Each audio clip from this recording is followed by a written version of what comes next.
Пред полноќ, додека најголем дел од затворениците во Идризово спиеле, во една од ќелиите се случил крвав инцидент. 36 годишен осуденик од Струга бил прободен и со сериозни повреди бил однесен на клинички.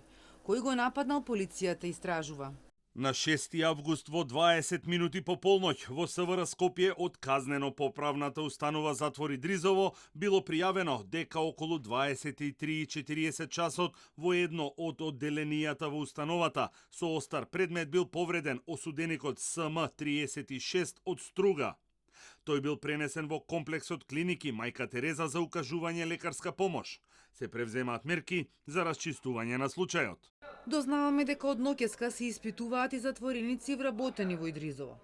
Клучна е изјавата на нападнатиот затвореник, но во каква состојба е, дали е животозагрозувачка или не, од Карил не кажуваат. Ноќеска бил примен во ургентниот центар, од каде бил префрлен на клиниката за анестезија и реанимација, но таму во телефонски разговор ни рекоа дека информации даваат само на семејството, а медиумите можат да се јават од понеделник. Според информациите од управата за извршување на санкции, осуденикот имал 14 годишна затворска казна која потоа му била намалена, а за одлежување има уште 6 години. Од управата за Телма потврдија дека тој од безбедносни причини барал преместување внатре во самиот затвор во други оддели. Кога му било понудено да го преместат, тврдел дека и таму има непријатели и не е безбедно за него. Велат од управата за извршување на санкции, од каде најавија и надзор во затворот во Идризово. Управата за извршување на санкции ќе направи надзор и ќе го провери целиот тек на настаните. Ќе се разговара и со дежурните затворски полицајци кои работеле ноќта, но ќе го чекаме и извештајот на МВР. Директорот на Идризово Шпен Тахир, иако најави, не даде изјава за случувањето во затворот. Тој дојде на местото на Реджеп Реджепи, кој во јуни беше разрешен по претресите во затворот во кои беа пронајдени дрога, ладно оружје и телефони.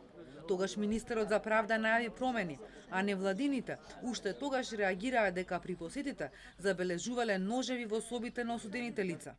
И покрај тоа што сме апелирале на опасноста од повредување на осудените лица, како образложение секогаш било истакнувано тоа дека тие немаат посебна просторија за јадење, па поради тоа поседуваат ножеви во нивните соби. Како резултат на ова се случувало осудени лица да се повредат во меѓусебна расправија, а имало инциденти кога затвореници со нож повредувале припадници на затворската полиција.